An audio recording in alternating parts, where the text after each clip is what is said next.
Thank you, Carolyn. You got a new job. Well, I want to welcome, you can be seated.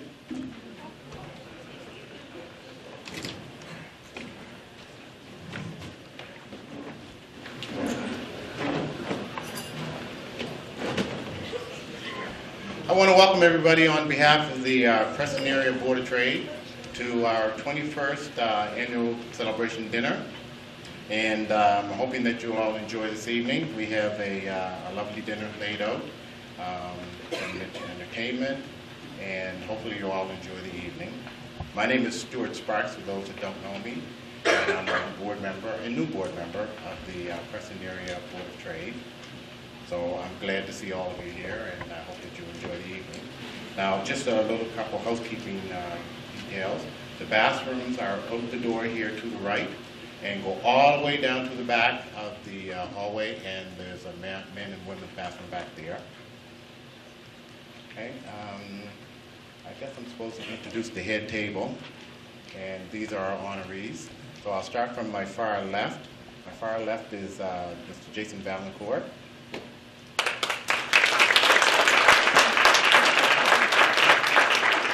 Next to him is Mr. Robert Raleigh. Everybody knows him as Bobby. And beside him is Miss Gwen Shepard. And next to her is Reverend Stewart Williams. Our guest speaker tonight is going to be introduced later on, but it's Mr. Doug Ruck.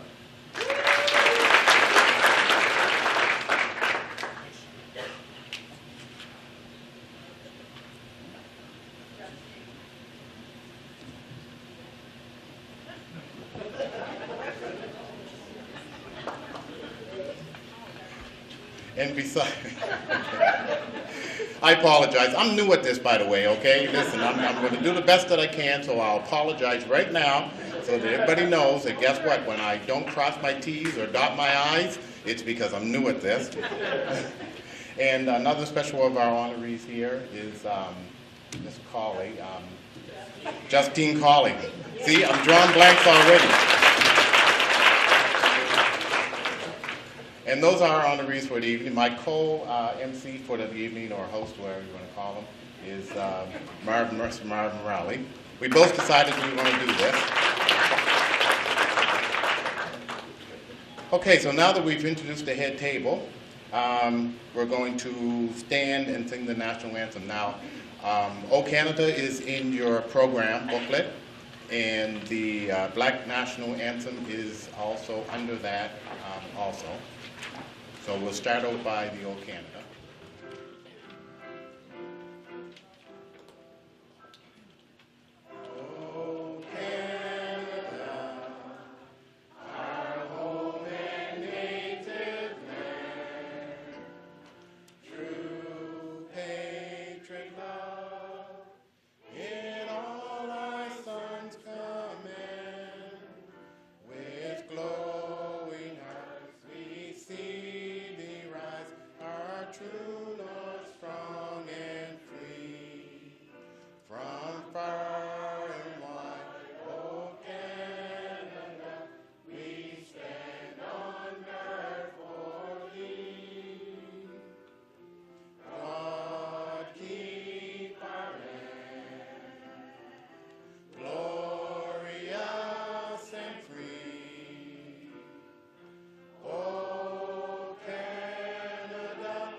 Back of your sheet that you have there would be the Black National Anthem.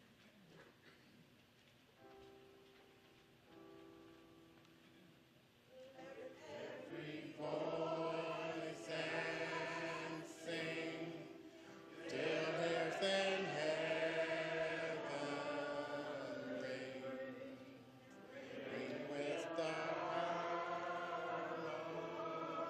harmonies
Now I'm going to call upon Reverend Stewart Williams to bless the food. Stewart, we got something in common.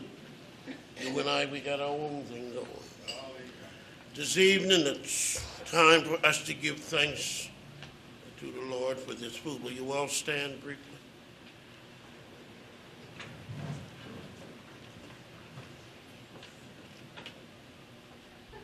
Let us pray.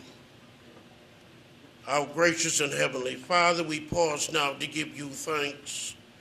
Thanks, our Father, for this time of celebration and fellowship.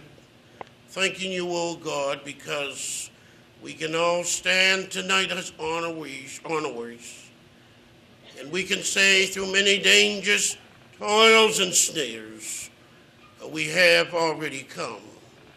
Although grace has brought us safe thus far, and it's grace that will lead us on. And so we pray, our Father, that you would bless this food that we're about to receive. We pray, dear Lord, as we partake of this food, it will be strength and use for our bodies. And let us go on, continue looking to serve you, because we ask it in Jesus' name.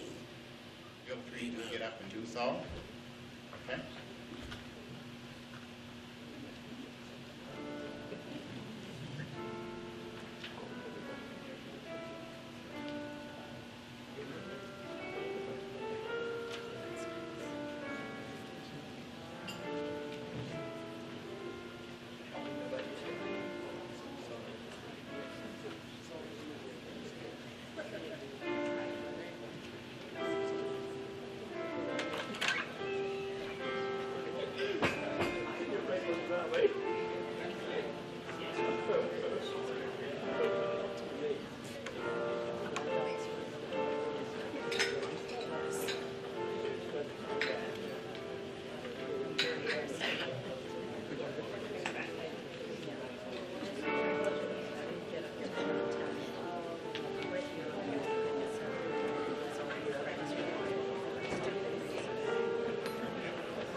Multiple instruments.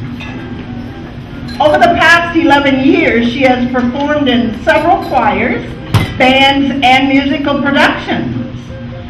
Sierra started playing piano when she was, get this, 4 years old. That's right, give it up.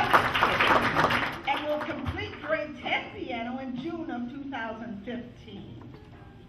Throughout her piano studies, she has participated in many piano competitions where she always places in the top 3 performers. Most recently, she won the Best Overall Sonata Performance for Senior Piano at the 2014 Kiwanis Music Festival. Academically, Sierra is a grade 11 honors student. And is currently on the Prince Andrew High School principal's list for academic achievement. Shout out to Prince Andrew. We were among the first year. Well, brothers, although she excels in math and science, she expects to enroll in engineering in university, and music will always play a pivotal role in Sierra's life. So let's give it up again for Sierra's mom, Susan, is with her tonight, and we know that parents are behind children who accomplish so much. So Susan, would you just stand so people will see who you are as well?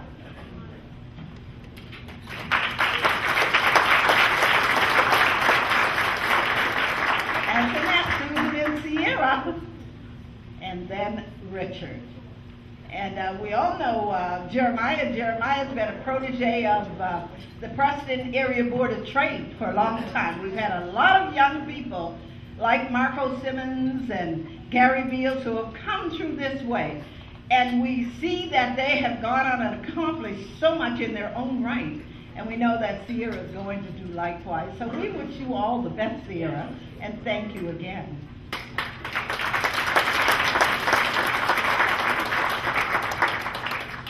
And now for my task at hand. It is a delight to introduce Mr. Douglas G. Ruck, QC. And when we hear that Ruck name, we think of Calvin Ruck, Joyce Ruck. Yeah. What? They are well known to our communities in the Preston, but also to Dartmouth, Stevens Road Baptist Church, and all over the place. And so we're really blessed to have Doug here with us tonight. Douglas G. Ruck, QC, is chair of the Nova Scotia Labor Board, formed in 2011. He has served as vice chair of the Canada Industrial Relations Board, Labor Standards Tribunal, Labor Relations Board, and as a board of inquiry for the Human Rights Commission. He is now former chairman of the Labor Standards Tribunal, Civil Service Employees Relations Board, and Public Sector Compensation Board. Mr. Ruck holds an undergraduate degree from the University of King's College, pursued graduate studies in political science at Simon Fraser University, traveling man, and holds a Bachelor of Laws degree from Dalhousie University Law School. He has, listen up, completed negotiation and conflict management training at Dalhousie University and mediation training at Harvard Law School. Dalhousie and Harvard, what? We are so proud of you, Doug. Mr. Ruck was managing partner for the private law practice of Ruck and Mitchell and is a member of the Society of Professionals in Dispute Resolution. As Nova Scotia's former ombudsman, Mr. Ruck was instrumental in the creation of the Nova Scotia Children's Ombudsman. Wow. And was founding director of the Canadian Ombudsman Association. He is active in the community life and has served as a member of the East Preston Daycare, the Black Cultural Society of Nova Scotia, Dartmouth Lakes Advisory Board, and the Duke of Edinburgh Awards. On a personal note, Doug is a friend of the community and a friend of everyone here. Now, if you don't know him as a friend, you really need to listen to him and speak to him. And I'm sure it's not long after that you too will become his friend, as long as you're doing the right thing. Then he'll accept you as a friend. Doug is the wonderful husband of Valerie, who was unable to be with us tonight. But he has his two beautiful daughters here. And I'd like to ask if Jacqueline and Lindsay would please stand so everyone will know who you are.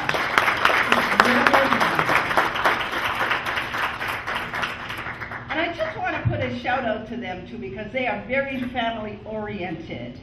And just recently, Lindsay completed a book talking about the life of her granddad.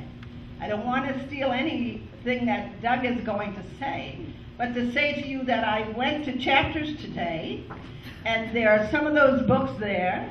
I have mine, it's a good read, and they're less than $20, and so you can all buy one. Okay, and now I'll turn you forward to listening to Doug there for his presentation. But right now I'm going to introduce my friend and my friend in Christ, Ms. Novelly Buchan, Lorraine Novelly Buchan. Lorraine Novelly Buchan was born on February 16, 1963. She hails from the community of North Preston. She is the daughter of Mr. Wally Cain and Ms. Shirley Cain.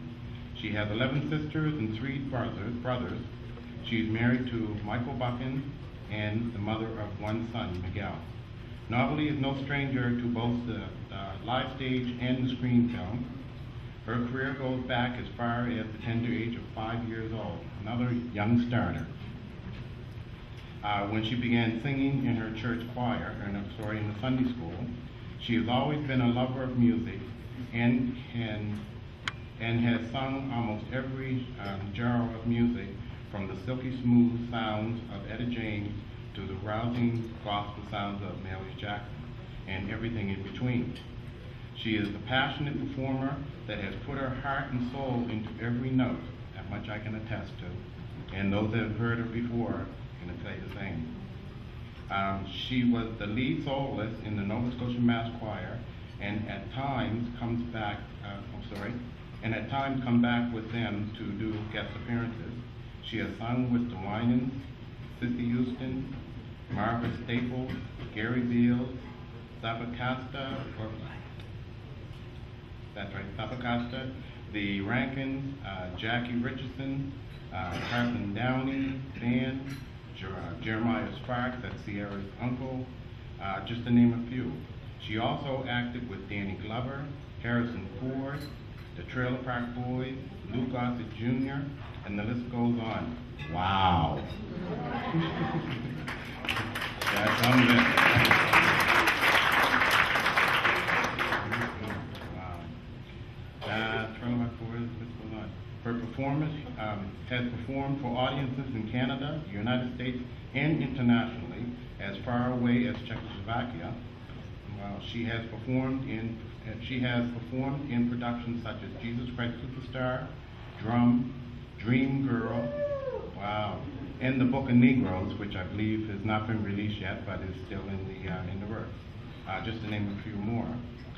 No matter where she travels in her career, she is sure to let people know where she's from.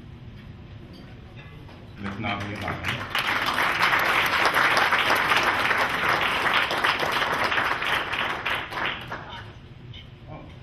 Actually, she does. She has her father here right now, Mr. Wally Cain, if you want to stand so everybody can acknowledge you.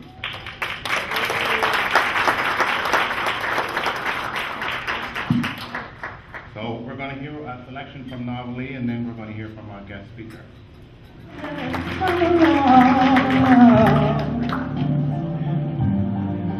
My lonely days are over. And I did like a song.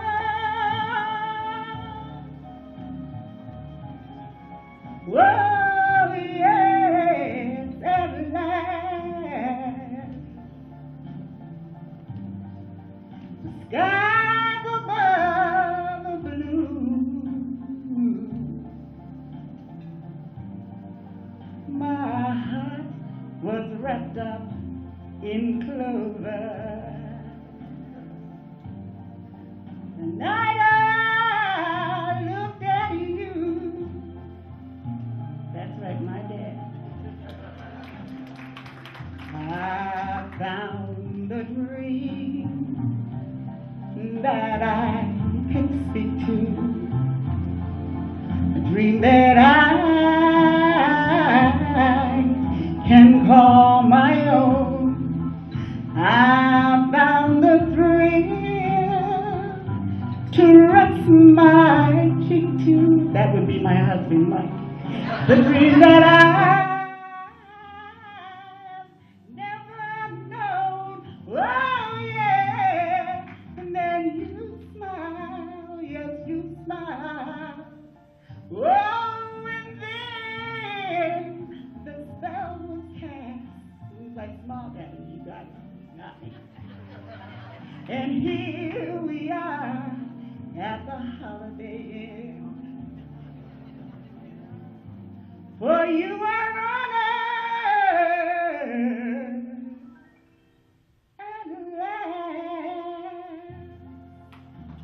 Give it up for the honorary folks.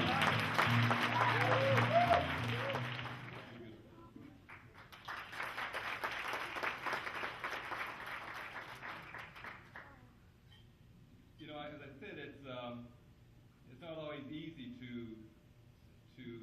present a keynote address when a meal is involved to begin with. First of all, if they put you on before the meal, you know that it's you and the food. Put you on after the meal, then it's you and a sugar infusion. Either way, it can be difficult. But as I say, I appreciate having been invited, but I must apologize to you. When I came up to the kid table this evening, and I sat down, and looking me in the face was my pitcher, it put me off my meal. So, for you up here, please accept my sincerest apology if that in any way affected your meal this evening. I hadn't expected that, but I appreciate it. So, what I want to talk about tonight is, in fact, the Board of Trade. And I want to obviously focus on that concept, but even more specifically, I want to look at the Board of Trade as its impact upon the Prestons. And I'm going to do that by looking at three different areas. I want to look at the past and those organizations which I feel led to a Board of Trade, have to establish what we currently have today. I want then to look at the future, just very briefly, and what is in the future for the Preston Area's Board of Trade. How does it remain viable? And finally, let's look at the present. How does a Board of Trade function today? How is it meaningful in today's environment? If we look at the past, we look at the Preston that were formed somewhere between 1780, 1785. Now, Nova Scotia is a marvelous province. People from all around the world love to come to the shores of Nova Scotia. I'm fortunate enough to personally live in the area down near the harbor on the Halifax side, and I watch the cruise ships come in. And the people come off there and they enjoy the atmosphere. They go to Peggy's Cove. They walk along the shore. They say how friendly the people are. And we know that. But we also know there's another reality. And that reality has been that in the past, and sometimes in the present, Nova Scotia has not been all that hospitable to its minorities. There have been times of difficulty. When the Prestons were formed, way back when, in the 1700s, they were put as far away from the city as possible. They were put on land that was the least arable land you could possibly find, was rocky. How they went to survive, I do not know to this day. And they were put there deliberately. And in the final migration that came to Nova Scotia, following the War of 1812, that's when Preston received most of its population, individuals had to survive virtually with nothing. In fact, to put it bluntly, they were not expected to survive. The fact that today we have a Preston Area Board of Trade, the fact that today we have the Prestons, a viable community, is in tribute to the strength of those early settlers. They're the ones.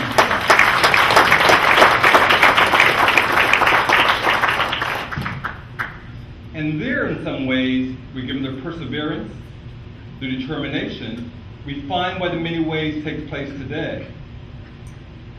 When you look back, you realize that even those early individuals had a commercial sense. Although Preston and the people of Preston were in many ways stranded, they still played a very significant role in the economy of Nova Scotia. There were small farm holdings, and those farm holdings, mind you, provided fresh produce to town, being Dartmouth at the time. Now I want you to imagine this. Back in those early days, in order to come from Preston to downtown Dartmouth, those farmers had to travel by oxen cart more often than not into the city. An ox cart will move at approximately 3 to 4 miles per hour, 4 kilometers per hour. So if that farmer was going to get into the city at a reasonable hour, let's say at 8 a.m., he was leaving home at 3 o'clock in the morning to make the trip in. You know, I'm old enough to remember in my days seeing the last few remaining ox carts going down the road, number 7 highway, towards the city. So it was 3+ hours in, 3+ hours back. Taking also into account the time that we spend to feed and to water and rest those oxen. And yet they did it. Over and over again to support their family. They weren't particularly wanted in town. They weren't particularly appreciated, but they were needed. If I look back now, I can say there was a missed opportunity there. Imagine, if you would, if those individuals could have organized themselves in such a way to say, we're cooperative. We're going to organize ourselves in these small land holdings. We're going to organize how we provide produce to downtown. But they couldn't. It wasn't expected, it wasn't encouraged, so it didn't happen. But the men weren't the only ones who were taking that long walk into the city. There were also the women, the grandmothers, the mothers, who would care for their own families, care for their own children, then go into the city and care for the families and children of others, clean others' toilets, clean others' houses. And they would walk in that very same walk, 15, 16 kilometers, to go in there, spend all day, and then walk back to take care of their own families. And in fact, and others who have heard me say this before, the women of the Preston community, in many ways, were the backbone of those early communities. The women made extraordinary sacrifice. They did things that we could not believe in order to support their families. It's because of the women, in many cases, that we have those communities today. And we have to respect them. We have to appreciate them for that. I think it's important to realize that those individuals open doors. Those up here tonight, the honorees, it's a very august group. They deserve a great deal of credit for what they've accomplished. They are trailblazers. But I say to you with all due respect, and I'm quite sure you appreciate this fact, you have not walked alone. Doors were opened, roads were set out by others who went long before. People we do not know, names I had no knowledge of, but others went before. They made the difference. We are here tonight. I stand here tonight, and Carol is kind of to read those accomplishments. They're minimal. They're minimal compared to those who had to work and take themselves into the city to make pennies. They're minimal compared to those ladies who work in other people's homes and clean and told to take care of children. They're minimal compared to those people who were told they were not wanted. What I've done, I consider to be minor. What you've done, I consider to be impressive, but in the overall scheme of things, we know why we're here, and we know who we owe that debt to.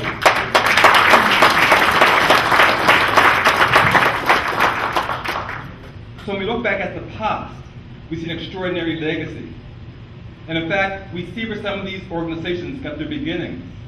I'm quite sure that many of you have heard of the name of the Reverend Richard Preston, who came over here as a free slave who brought his freedom, found his mother here in the Preston area, was so taken by the area, he took on the name as his surname, Preston. He became Richard Preston.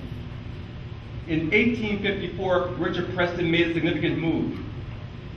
He, along with others, helped to create the African United Baptist Association.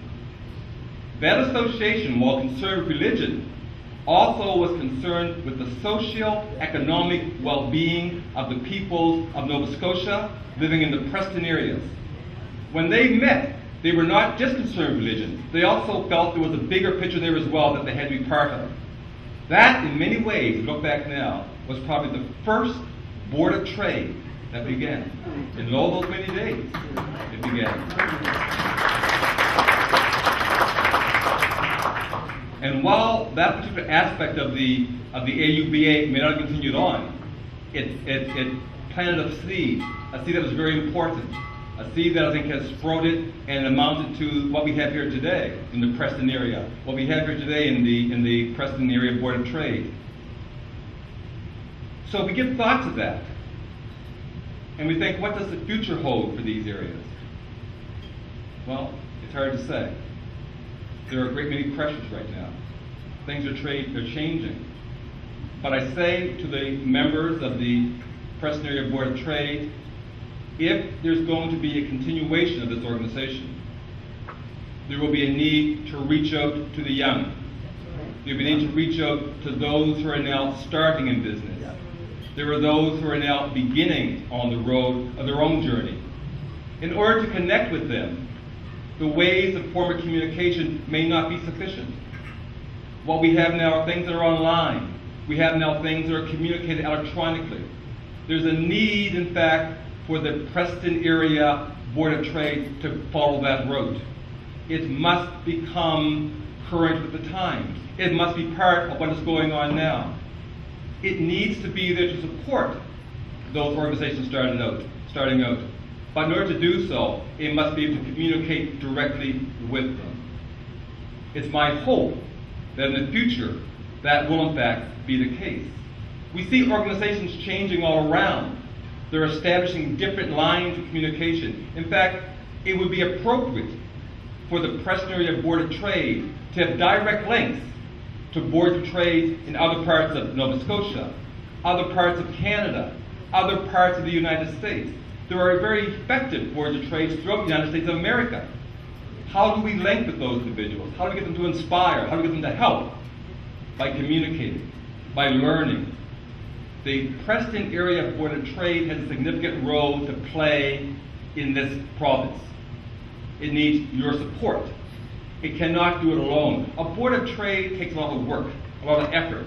And I can say for a fact, it undeniably requires a core group of people who are devoted, who are dedicated, who do so oftentimes with little thanks, but they do so because they feel it's needed.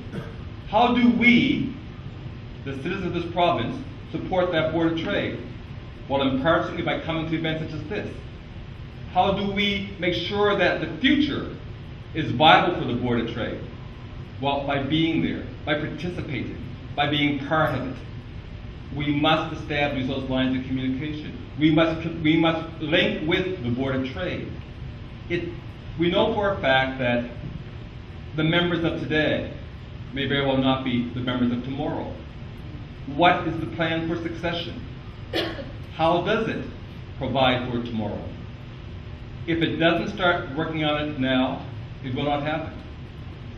If it doesn't start working on it now, it will be a shame, a terrible shame, to not have functions such as this, to have people such as honored, have people such as respected. But if it should fail, if it should disappear, then this will be no more. And we need to come together at times to honor people who have made the achievements, people who have been the trailblazers. That must be the case. We must do this. And it requires our support. So as we look at where things currently stand, we have to ask, what takes place at the present time? Where do things go in this day and age? Well, we see different things happening. I think it's fair to say, and I'm open to be disproved, that we live in a time, maybe we have for some while yet, where there is an unbelievable amount of unconstructive criticism. The Preston, as well as many other communities, have at times been besieged by jealousy, infighting, destructive tendencies. People who look to see their neighbor not succeed, but fail.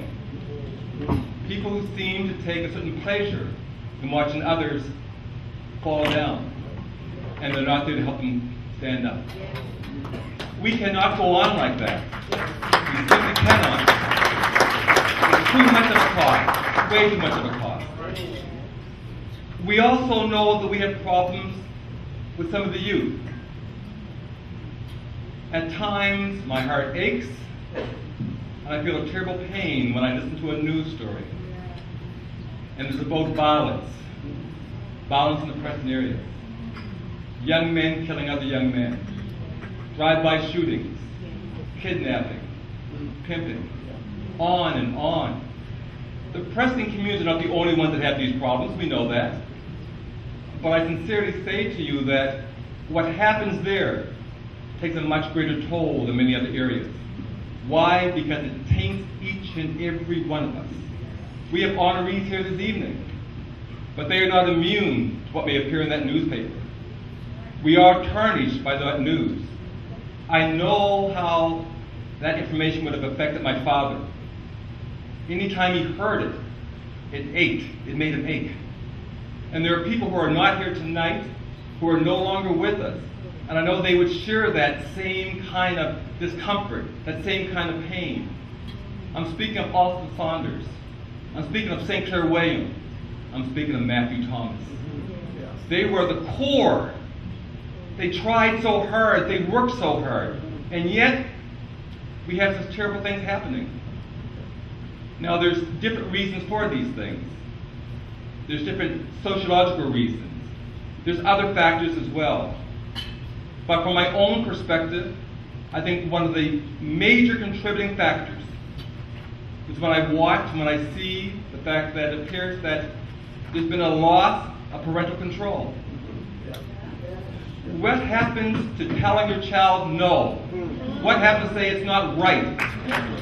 Where has that disappeared? Where has that gone to? When we see children who are dismissive of their parents, when we see language that should not be used anywhere and it's used in the home, when we see an outright disrespect, the responsibility rests with all of us. It rests with me, and it rests with each and every person here. to make a difference. If we don't begin to make that difference, then what the Prestons have stood for may be in jeopardy. We cannot allow these things to take place.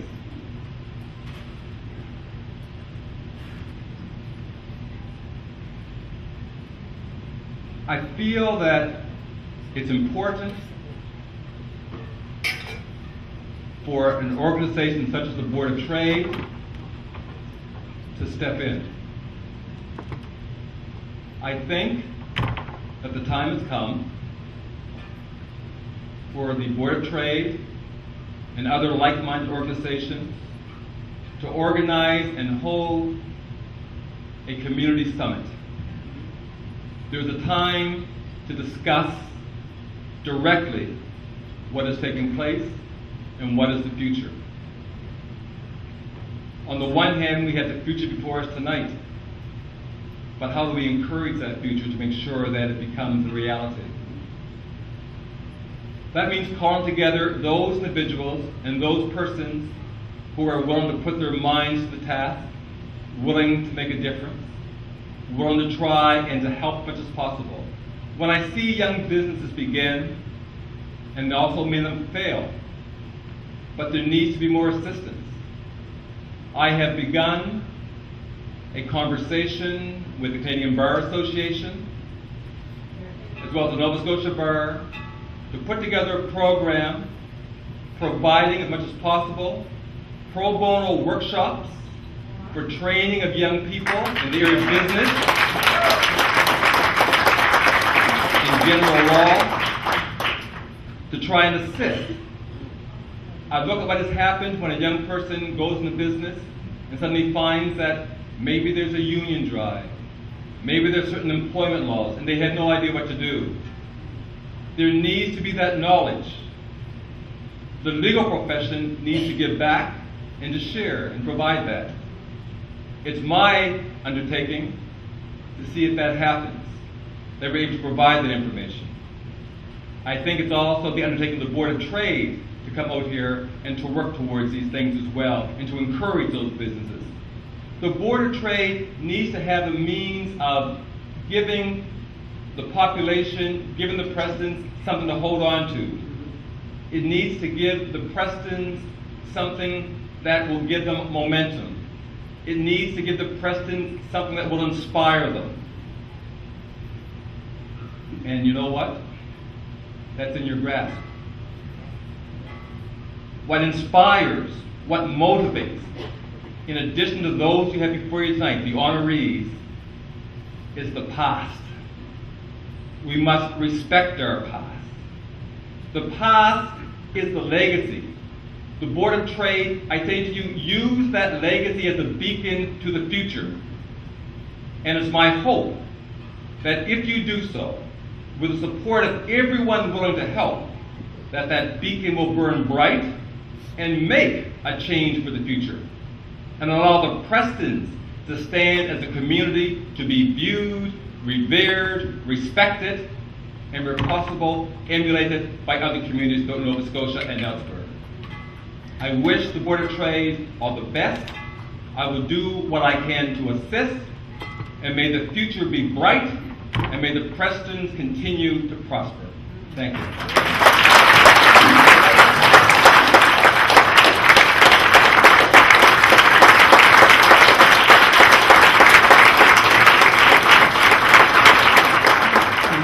Address. Ms. Ruck has told us what we need to hear. It was encouraging, and you know, when I was listening, while I was listening, and other members were speaking, and we were saying that's what we're trying to do with our Preston youth thinkers. We have to build on that, and it has to grow and grow. And when he was talking about the media, and I was saying how we were shedding tears even the last couple of nights by the things that we saw. So it was, you were right on. I'm not going to try to capture all that you said. We already have it. But we need your help. And he was right on there. So Doug, on behalf of this Board of Trade and those that are here, we want to present you with a little token of our appreciation, even though you told us no. We want you to remember us in this way. So may God continue to richly bless you and use you, because he shines through you. Not to pay any disrespect to anybody else's faith, but in our faith, I want to bless you.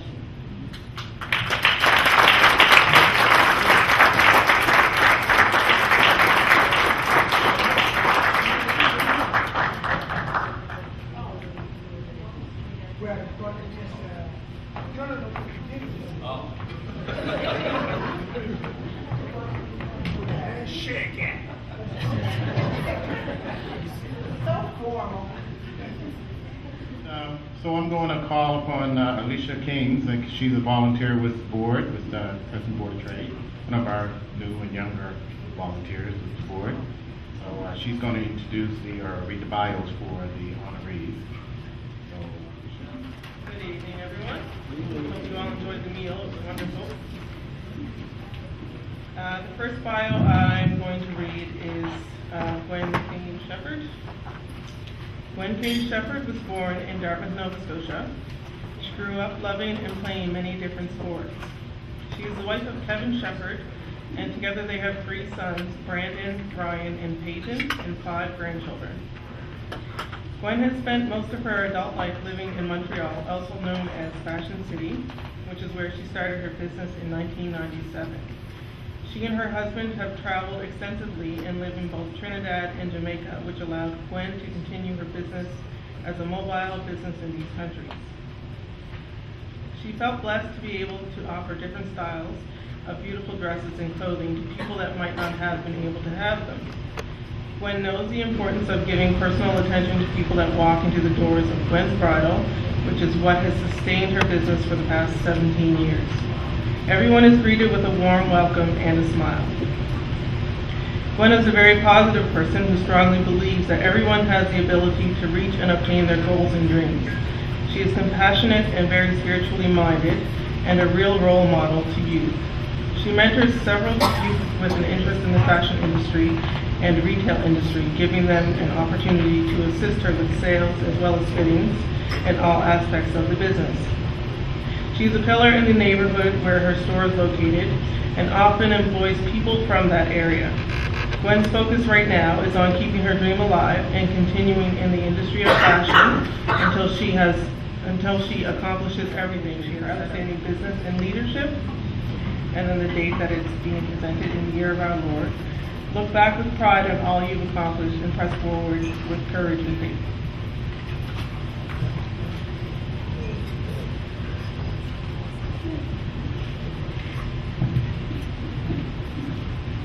The next biography I'll read is Reverend Stewart Williams. Reverend Stewart Williams is the son of the late Mr. and Mrs. Howard and Ada Williams. He grew up in East Preston, Nova Scotia, with his 8 brothers and 5 sisters. He is married to the former Linda Prevost, and they have 2 children, Gunther and Yolanda. Reverend Stewart has been the pastor of Lucasville United Baptist Church since 2001. His business, Lincoln Construction, known in the area as the Stone Wall Specialist, has been providing excellent quality stonework and landscaping services for more than 40 years. As a youngster, Reverend Stewart Williams grew up on a farm which involved building fences, digging trenches, solving drainage issues, and building stone foundations for the barns and outbuildings.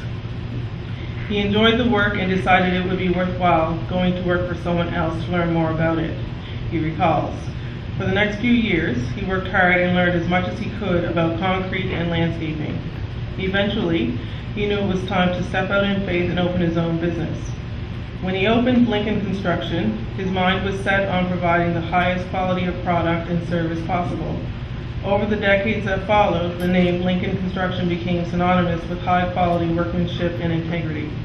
Our motto has always been, get it right the first time, comments Williams. We hardly ever get a call back unless it's for repeat business. Williams tells of businesses that have wanted to hire him from Toronto, Quebec, and the United States but home is where the heart is for him and his talented crew. As a testament of the high standard that Lincoln Construction offers to their customers, Williams tells of building the retaining walls along Dunbrack Street in Halifax in 1977, and his structural integrity is still intact. Lincoln Construction offers a wide variety of services, from paving driveways, installing outdoor fireplaces, planting new trees and shrubs, sidewalks, foundations, mulching, drainage systems, fire pits, grading and also excavating and trucking services, lot clearing, grubbing, stumping, fixing water problems, drainage problems, and creating and enlarging backyards. As a true family man, Reverend has worked very hard over the years to create a solid business to pass along as a legacy to his family. As he reflects back over the past decades, Williams speaks freely of the valuable lessons he learned in the industry. Don't be afraid to dream big and follow it through, he advises. And once you get started living your dream, be consistent with your service and always listen to your customers. I'm going to call Ms. Althea Tolliver to the stage to do the presentation to Reverend Stewart. She's another board member of the Preston Area Board of Trade. No, you can't get away.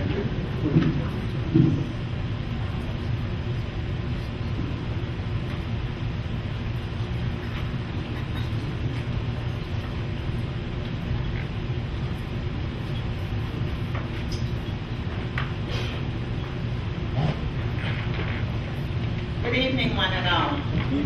This is indeed an honor and a privilege. On behalf of the Board of Trade, it's my honor to present this to you on behalf of the Board of Trade, Reverend Stewart.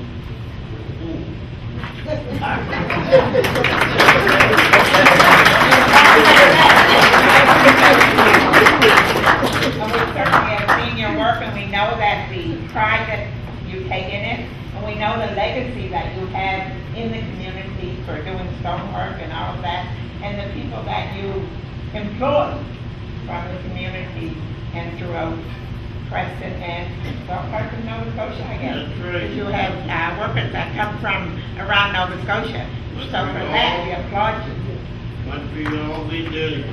Some 50 hours, even all So God is good. So on behalf of the board again, I say God bless you, and may He continue to bless you all.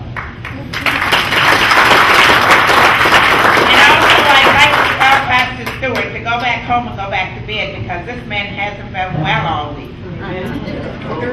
So we're blessed to have him with us.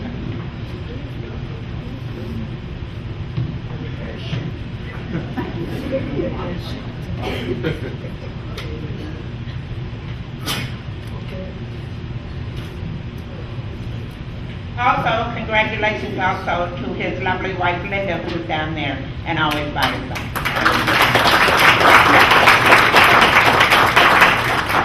So this little bag unlocked $1 million. Now the biography of Jason Vaillancourt. I said that right, Vaillancourt. Jason Vaillancourt likes the fact that he is well connected to all three communities in the Preston area. Raised in Cherry Brook, family from North Preston, and married his soulmate Gina Riley from East Preston, and together they have 2 children, Brittany 21, Justin 18. He went to Cole Harbour District High, graduated class of 1985, attended SMU and graduated from Henson College, Dalhousie. He is a member of CSI, Canadian Securities Institute, and holds his IFC, Investments of Canada, branch compliance officer, legal aspects of financial counsel common law, financial goal counseling, and is trained in IDS Treasury products. He has worked in financial services industry for over 20 years, and part of his role was to initiate and implement sales strategies and employee training seminars, all to enhance branding and market share for a major financial institution. Jason continues to work as a financial advisor within the province. Driven by his entrepreneurial spirit, he partnered with his friend from junior high to operate a successful business, the Bin Doctor Limited. Thank God for them. He continues to dedicate much of his spare time giving back to the communities, doing speaking engagements and seminars. Mr. Vaillancourt is also a firm believer in education and that our youth finishing their schooling. All this wouldn't be possible without his faith, and he is an active member of New Beginnings Ministries, where he is a member of the Finance Committee, Drama, and Ushering teams. Shall I?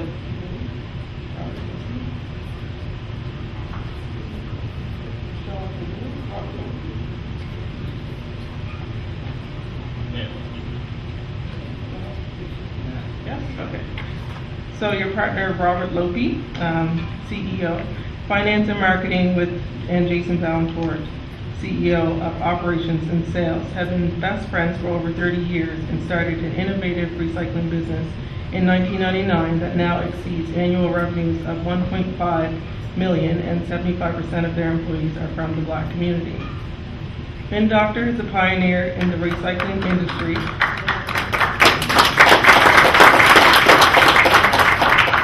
Using a unique combination of practicality and creativity, they design simple, innovative consumer recycling products for your home. The kitchen bin liner and home recycling station are two of their signature products and are sold in major grocery and department stores like Sobeys, Superstore, Walmart, Canadian Tire, and Kent across the Maritimes and Ontario. You shouldn't give him this. I asked him to lend me $100 2 weeks ago. He turned me down flat. This is my uncle. On behalf of the Board of Trade, Gene of this. Thank you. And I'd just like to say my wife and mom are out here. Love you much. Wouldn't be able to do anything without either one of you two by my side, so love you both. All right.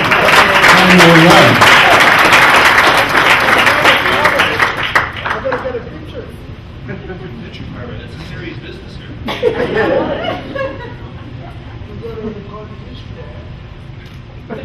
The biography of Robert A. Riley. Born in East Preston, Nova Scotia on August 10, 1939. Robert attended the Partridge River School in East Preston until grade 7. Robert began his work with his father in earlier years. While he was watching and doing, he realized very early that he had a spirit of entrepreneurialism. He started his own business at age 16 while attending Prince Arthur School in Dartmouth, Nova Scotia. He had 3 employees who worked at constructing a stone retaining wall and completing the landscaping at the same school while he attended classes.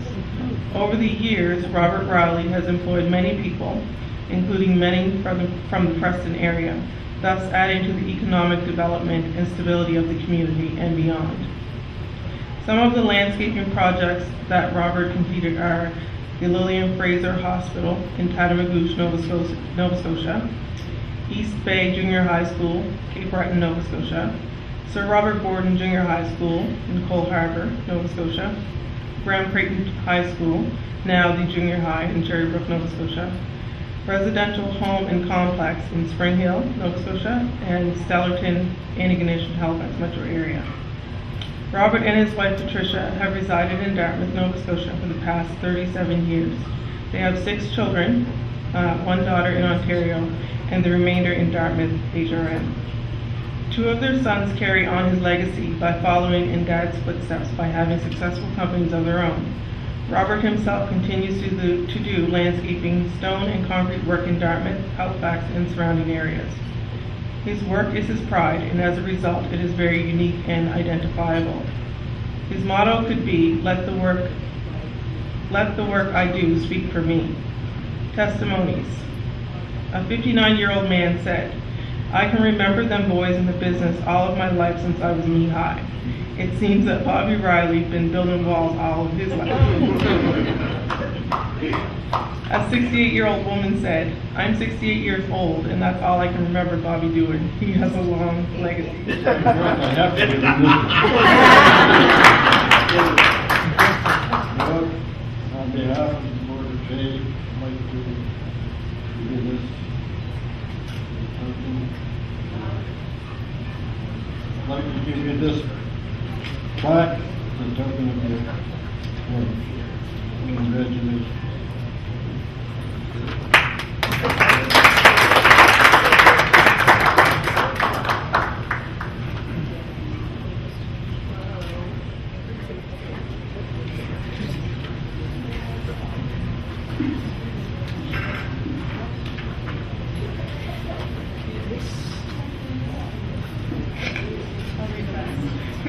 Tell me not to read the whole thing. Being modest. Justine Colley's biography. Justine Colley is the daughter of Kim and Eldon Colley. She is the youngest of 5 siblings, brothers Ashley Brooks, Bradley Brooks, sisters Rachel Ware and Melina Kennedy.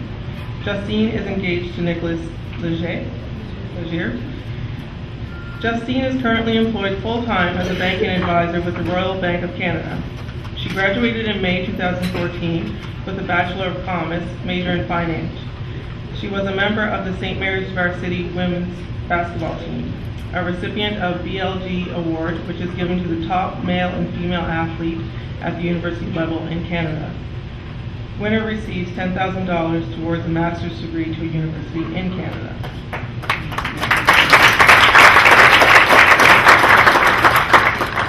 Justine is a member of the East Preston United Baptist Church, past member of the East Preston United Baptist Church Baptist Youth Fellowship.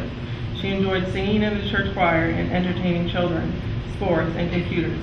She volunteered with the Preston Area Boys and Girls Club and was an employee with the club for the past 3 years. She also volunteered with the East Preston Daycare Center. In basketball, Justine is record holder for the most points in a career for Canadian Inter-University Sport, Atlantic University Sport, and St. Mary's University history with a total of 2,376 points.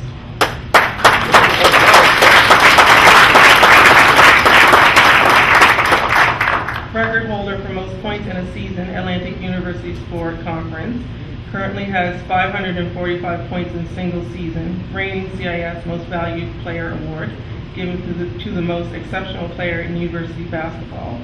Member of the Canadian Women's National Team, she's traveled to Europe, China, and Brazil for exhibition games, and competed in the FIBA Americas Tournament in Mexico to qualify for the World Tournament in Turkey 2014. May of 2012, Canadian Developmental National Team played against Belgium and Montenegro national teams and finished with 2 wins, 2 losses, and a tie. October of 2011, Canadian Developmental National Team ranked 6th throughout North and South America at the Pan American Games in Guadalajara, Mexico. August of 2011, Canadian Developmental National Team ranked 6th in the world at the International University Sport Federation Games in Shenzhen, China. CIS Player of the Year, 2013 team finished 3rd at Nationals. AUS Player of the Year, 2013 they won the playoffs. A member of the St. Mary's University women's basketball team, where she has been a team captain since her freshman year. Her team finished 2nd at the Atlantic University Sport AUS Women's Basketball Championship Tournament. Justine is AUS First Team All-Star, AUS Rookie of the Year, along with being on the AUS All-Rookie team. She is 3rd in the country for points with average of 20.9 points per game.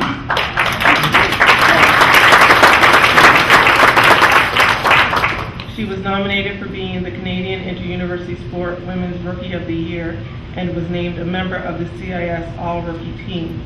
Last summer, she was a member of the Junior Women's National Basketball Team, U19, and they placed 4th at the World Tournament in Bangkok, Thailand. In 2008, she was a member of the Junior Women's National Basketball Team, U18, and they placed 2nd at the FIBA Americas Basketball Tournament in Buenos Aires, Argentina. She was a member of the Nova Scotia Provincial Girls Basketball teams from 2002 to 2008, which consisted of 3 different age groups, under 14, under 15, and under 17. 2-time NSSAF Metro High School Girls Basketball League MVP, 4-time NSSAF Metro High School Girls Basketball All-Star, Provincial High School Girls Basketball Champion in 2007. Justine has won many championships in minor league with JC Rockets. On basketball. I hear people say, woo, woo, woo, woo. You supposed to say that? Yeah, thank you. I just heard somebody in the back say, Justine owns basketball. Justine, on behalf of the Preston Area Board of Trade and those people that are here tonight, we certainly want to wish you well. You have represented us well, You have been and continue to be a role model and a mentor to youth, as well as have a great impact on people who are older than you. We look up to you. We want to wish you all the best. God bless you.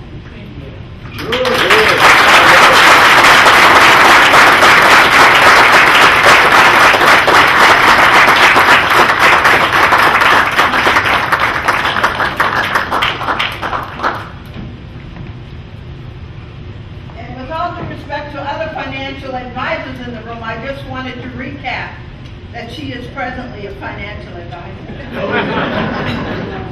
And I know the hour is getting on, and we do have representatives in the House that are representing government. We have Mr. Keith Caldwell, who is representing the Premier of Nova Scotia, David Hensby, who is representing the mayor, and we also have Stephen Ruck, who Stephen is half Preston. He's done great work there, and if you would like to give a few remarks, we don't mind that at all, and then we'll proceed. And Councillor, yes.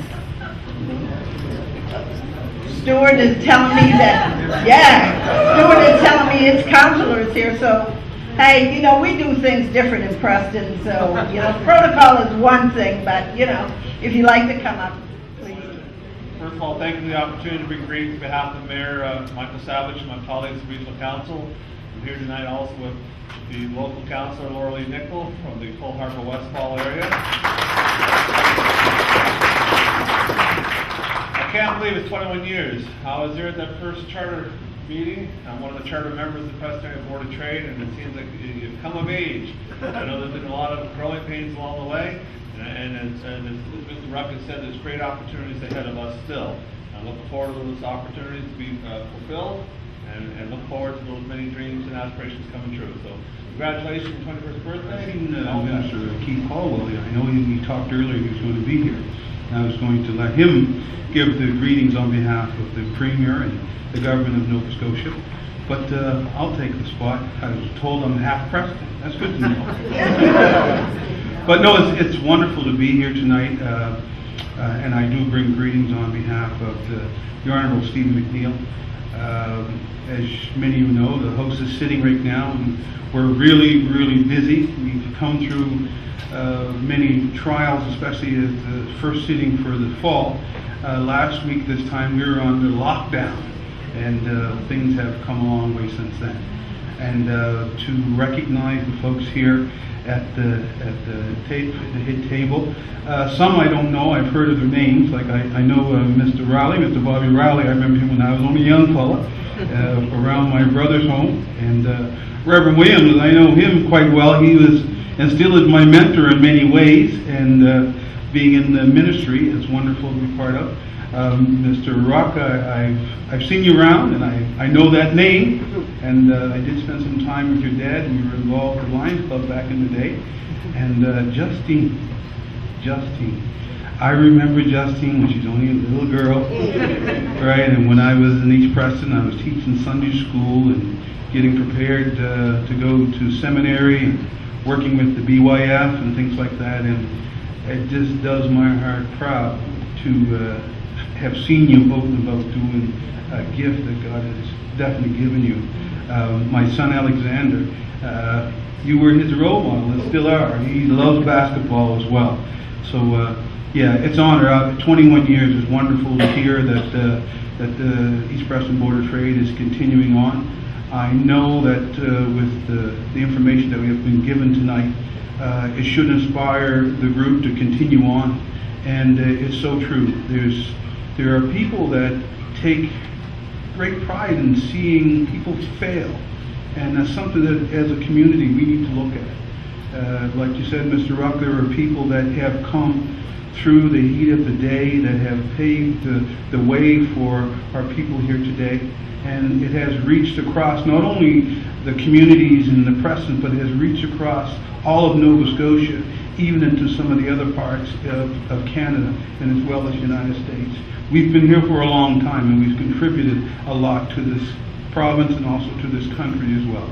So again, I thank you, and I'm honored to be here. Just enjoy the rest of your Okay, I was day. just back there making some notes. A lot of notes tonight, a lot of notes. So anyways, we're coming to a close. I don't think there's any other dignitaries in the house that want to have anything to say. If there are, speak now or forever hold your peace, I think that's what they say. We also want to acknowledge the African Aid Studies, who was one of our sponsors here tonight. The Atlantic Funeral Home also was another one of our sponsors here tonight. And I don't know if you also, if I didn't mention Bar Jam Consulting, and I believe that's Mr. Brad Barton, who was one of my mentors during the year. He's one of our sponsors tonight also. And of course, we already mentioned the Honorable Keith Barloff. So I don't think there's anything else on the agenda tonight. Am I missing anything else? I guess that's it. Closing remarks. Pardon me?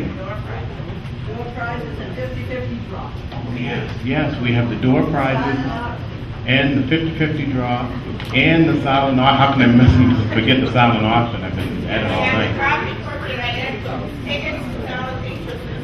Okay, we have a coffee percolator, which is $2 each or 3 for $5. That sounds like a real good deal, $5 for a coffee percolator. So someone can win that tonight if you buy the ticket, of course. And provided you're not like me, I have to be the only one in the draw in order to win anything. But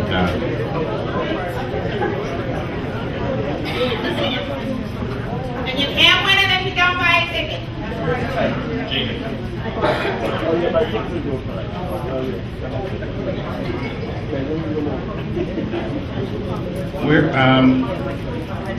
where's she going?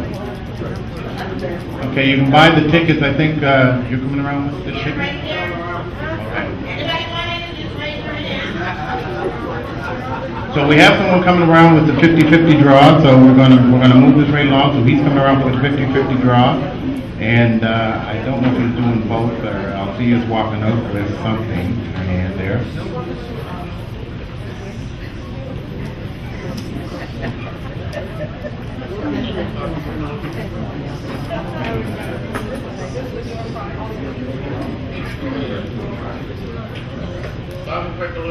Okay. The first door prize of the evening is Mr. I think that's Marvin Drummond. Is Marvin Drummond in the house? No, maybe he's not. I don't know. Can you make it this way? Oh, Marvin Drummond, right down the back there. Okay. You won a door prize, Marvin? Yeah.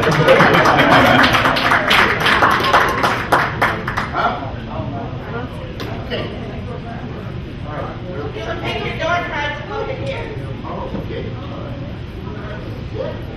And the second door prize of the evening is to Susan Sparks, and I think that's Sierra's mother. Yay!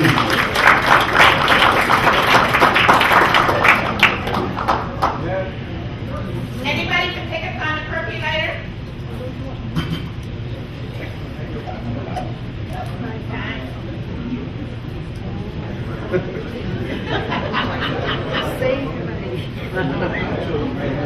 Okay, and the third door prize goes to Justine Colley.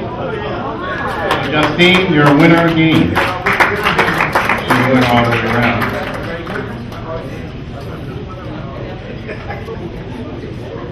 Just write your name on it.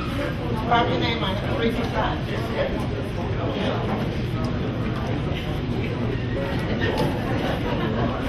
You know, I need that percolator, okay? I got $20 here. I need that percolator. My wife went to Jamaica earlier this year and brought me back some Blue Mountain coffee. If anybody's ever had Blue Mountain coffee, you know it's really good coffee. I put